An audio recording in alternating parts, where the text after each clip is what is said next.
Meus amigos, muito boa tarde a todos vocês, saudações rubro-negras a todos. Muito obrigado a você aí, companheiro rubro-negro e anti-rubro-negro, que vai participar comigo desse debate, depois de uma live que se estendeu por quase toda a madrugada. Foi sensacional a live dessa noite e ela está confirmada para hoje, quarta-feira, às 10h30, novamente, live raiz aqui no canal.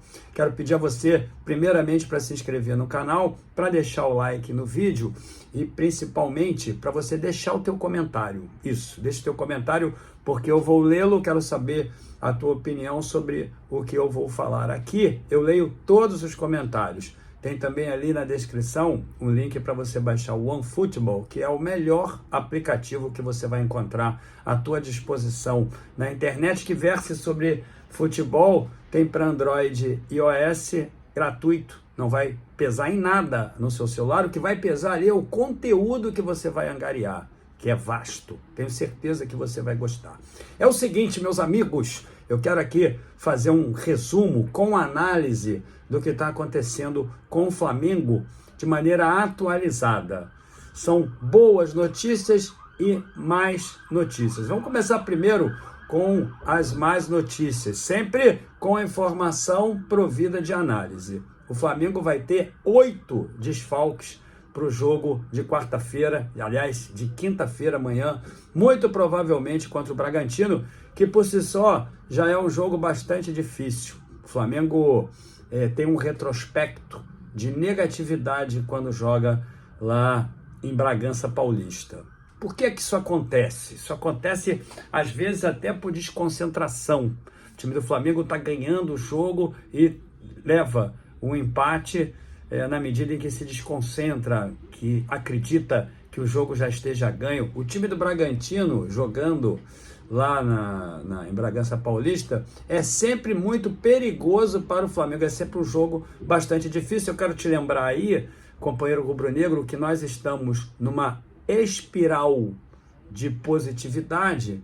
Houve essa interrupção, infelizmente, para a data FIFA, jogos realmente muito fracos tecnicamente, mas é o calendário da FIFA, precisa ser respeitado, e dessa vez aqui no Brasil há a interrupção dos jogos que os clubes vão fazer. Então, na verdade, o Flamengo vem de 10 dias de pausa nos jogos, justamente no momento em que estava ganhando entrosamento, e eu quero realmente ter a certeza de que esse período que o Sampaoli teve para treinar o time realmente tenha contribuído positivamente para poder melhorar o que já estava melhorando. Houve essa parada, o Flamengo não tem também um histórico muito positivo com essas paradas, sempre volta também de maneira desconcentrada, isso já aconteceu por inúmeras vezes, mas eu espero mesmo que dessa vez seja diferente, mesmo com essa probabilidade de desfalques. O Pedro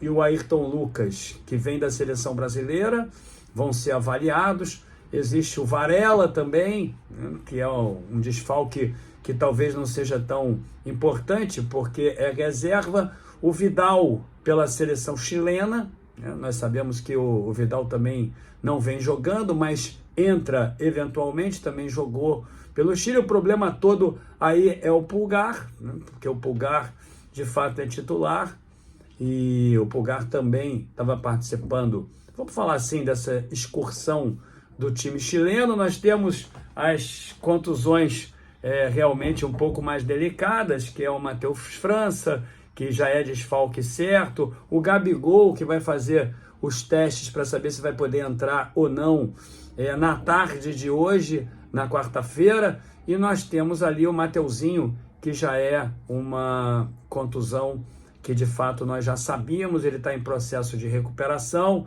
E, de qualquer maneira, se o Varela não tiver condições de jogo, e que participou ativamente desses 2 jogos da seleção uruguaia, se por acaso não tiver condições, o Sampaoli vai ter que adaptar na medida em que tem a necessidade de substituir o Wesley, que é o titular em conteste nos dias de hoje.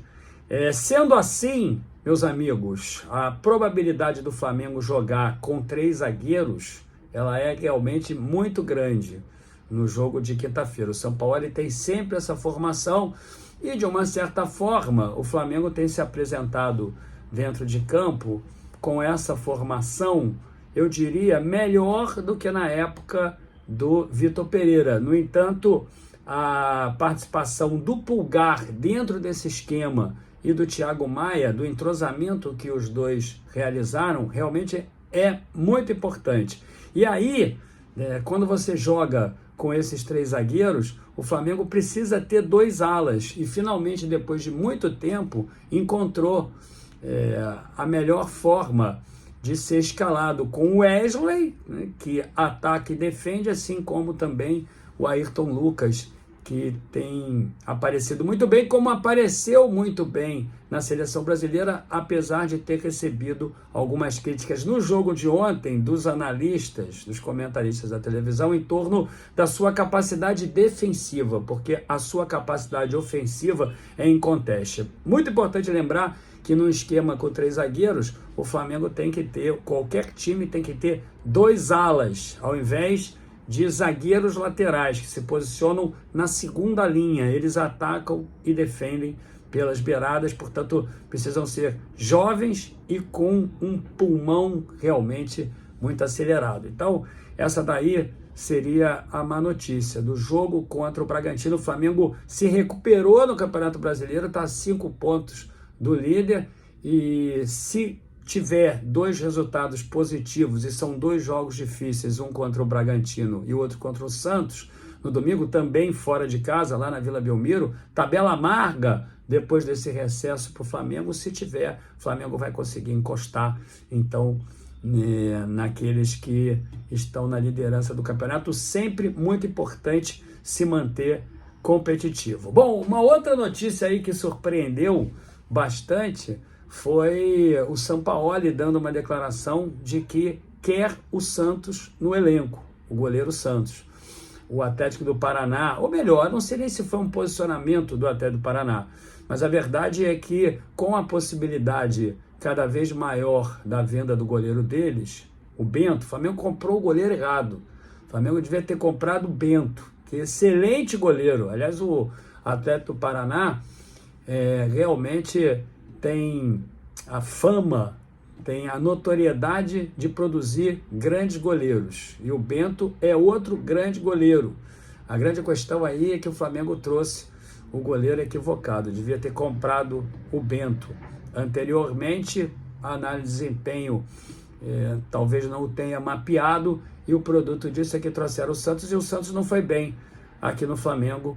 Mas o Sampaoli conta com ele, deu uma declaração dizendo que um time que quer conquistar títulos precisa de muitos jogadores de qualidade. Citou o nome do Santos, portanto, o Santos não sairia para o Atlético do Paraná caso realmente o Atlético do Paraná vendesse o Bento, o que é uma possibilidade. Me parece que tem o Benfica querendo pagar um valor que eu acho até aquém daquilo que ele merece, 10 milhões de euros. Para mim, é um jogador de mais de 20 milhões de euros, dado o potencial do mesmo. Acho até que ele já deveria ter sido convocado nessa oportunidade por tudo que ele fez no ano passado e vem fazendo esse ano também. Mas quando nós falamos de seleção brasileira e de técnicos brasileiros realizando essas convocações, eu diria, e principalmente quem é o Ramon, que não tem nenhuma expressão, isso aí acaba por se explicar. Então, o Santos permanecerá no Flamengo de acordo com a vontade do Sampaoli, obviamente que tem questões mercadológicas que o treinador pode até influir, mas a decisão acaba não sendo dele, exatamente do Sampaoli. Na época do Mister não era assim, o Mister determinava, mas como o Sampaoli ainda está ganhando musculatura no clube, por óbvio, o Sampaoli ainda não é o elemento decisor, não é aquele que vai decidir o destino de um jogador. E aí, meus amigos, é o seguinte, com essa janela, com a proximidade dessa janela, o Flamengo tem ali os seus imbróglios, né? Tem as suas negociações complexas. Estamos pulando para outro tema agora, o de reforço. Nós sabemos que o Flamengo continua tentando bastante a contratação do Alan. Eu já falei para vocês, pode ser até um bom jogador, pode até melhorar um pouco a qualidade no âmbito ofensivo do time, porque eu pouco creio que ele defenda melhor do que o Thiago Maia. Você aí, companheiro, pode deixar a sua opinião. Trata-se de um bom jogador, mas viria para uma posição, eu já disse isso para vocês várias vezes, onde o Flamengo é pródigo, onde o Flamengo tem vários jogadores ali, inclusive até obstaculizando o desenvolvimento de promessas do Flamengo, como é o caso do Igor Jesus. Isso sem falar o Daniel Cabral, que é um volante muito bom da base do Flamengo, que infelizmente padece sempre por contusões, e ele está se recuperando de uma mais grave que teve recentemente. Então, a contratação do Alan poderia, de uma certa forma, a curto prazo, melhorar, eu diria, o elenco do Flamengo, no sentido ofensivo, no sentido da construção. Isso realmente também é muito importante, na construção da saída de bola, mas a situação está muito complicada, porque o Felipão não vai permitir que isso aconteça. Existe ali, vocês estão acompanhando as notícias, isso aqui não é algo inusitado que eu lhes estou ministrando, isso realmente está acontecendo, ou seja, eu diria, conversa polêmica, um tema polêmico lá dentro do Galo, porque os investidores querem que a presidência do Atlético realize o negócio, obviamente para que eles realizem lucro também na sua operação de aporte de recursos no time de 2021 para cá, vocês sabem disso. Ali não é mecenato, ali é empréstimo de dinheiro com juros, isso ficou deflagrado agora. Os investidores querem que o Atlético venda o jogador para o Flamengo, e a torcida não quer reforçar o Flamengo, aliás, com muita razão, e nem tampouco o Filipão, que, pelo que eu vi, teria posto como condição a permanência desse jogador no elenco, esse que está se recuperando de uma contusão que lhe custou alguns meses fora dos gramados. Então o Flamengo continua insistindo ainda nessa negociação, tem um ponto favorável, o jogador quer vir, o empresário do jogador é muito amigo do Marcos Braz, vocês sabem disso, então pode ser até que tenha um desfecho favorável, mas me parece que a negociação está ali no terreno da complexidade. Outra contratação que o Flamengo faria era o De La Cruz. Esse sim, no meu entendimento, viria e se encaixaria muito bem no elenco, porque o Flamengo ali não é pródigo, ao contrário, o Flamengo é muito carente dessa posição. Há muito tempo, vocês sabem disso, o Flamengo quer um substituto, ou nós desejamos substitutos para o De Arrascaeta e para o Everton Ribeiro, que quando não estão, meus amigos, no campo, o que acontece ali é a visibilidade bem transparente de um deserto de criatividade no nosso time. Nosso time fica realmente carente de jogadas mais criativas, de jogadores que possam, de fato, conduzir a bola da defesa para o ataque, que se movimentem, que façam triangulações, jogadas espetaculares. Quero te lembrar daquela jogada de letra que o De Arrascaeta realizou na última partida, sensacional. Enfim, então o Flamengo precisa ali daquele meio de criação, de um substituto para os dois, ou até um jogador complementar aos dois, porque ele também pode ser escalado junto com esses dois. O time do Flamengo ficaria fortíssimo ali no meio campo. O jogador uruguaio que joga com uma raça danada, mas também o River Plate não quer liberar.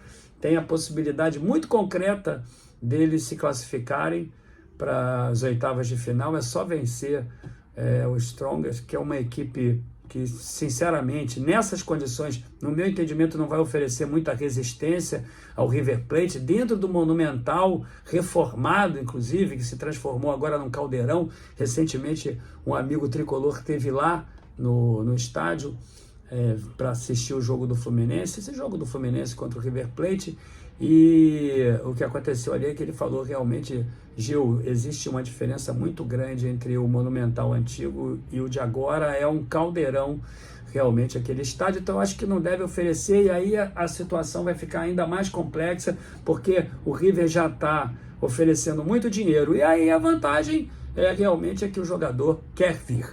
Por último, eu queria te falar uma coisa. O Salazar, que seria então o Rodrigo Salazar, que joga lá no Schalke 04, esse jogador, meus amigos, ele tem representantes que o estão tentando vender para 3 clubes do Brasil. Ofereceram ao Flamengo, não houve nenhuma manifestação sobre isso lá da Gávea. Na semana passada eu fui lá, no sábado agora eu vou lá, vou tentar saber se realmente o Flamengo tem interesse ou não, porque o que circula por aí é que ele foi oferecido ao Flamengo, mas foi oferecido também ao Palmeiras, foi oferecido também ao Internacional. Isso não é uma exclusividade e nem produto do trabalho do scout do Flamengo, da área de ciência do futebol, eles chamam assim, da área de análise de desempenho. Também não é produto, foi uma oferta que eu não sei nem se interessa o Flamengo ou não. Mas o fato, meus amigos, é que eu diria para vocês, os representantes do Salazar estão chegando aqui no Brasil para poder negociar com alguém. Eu não sei se no Palmeiras essa negociação seria frutífera, porque o Abel, vocês sabem muito bem, o Abel ele tem uma forma mais particular de contratar jogadores e não seria por essa oferta que ele iria se sensibilizar. Realmente não, apesar de que eu acho que o Palmeiras também é carente nessa função, mas isso aí é um problema deles, é o que eu acho do futebol. Até agora eles não conseguiram substituir bem o Scarpa e o Salazar, que é um cara que se destacou lá no River Plate, não tanto assim, mas era reserva no River Plate, depois passou um período como titular, mas sempre foi encontrado como reserva, nunca fez falta lá no River Plate, ao contrário do De La Cruz, que esse sim tem até mobilização da torcida para que não o deixe sair. Então, meus amigos, é o seguinte, eu queria pedir aí a vocês para deixarem o like, se inscreverem no canal. Mais tarde tem um vídeo e hoje, às 10h30 da noite, tem essa live raiz que vai enveredar novamente pela madrugada. E ali na descrição tem um link para você baixar o OneFootball. Todas essas informações vão estar ali, mas sem as devidas análises. Por isso que o meu canal não é um canal de informação. Eu vou lá, apresento a notícia que foi apurada por alguém e procedo a análises, como vocês viram, em função dessas informações. Saudações rubro-negras, meus amigos, até mais tarde. Hoje, 10h30 no canal. E antes disso, um vídeo para falar de um tema específico. Saudações rubro-negras, uma boa tarde para vocês.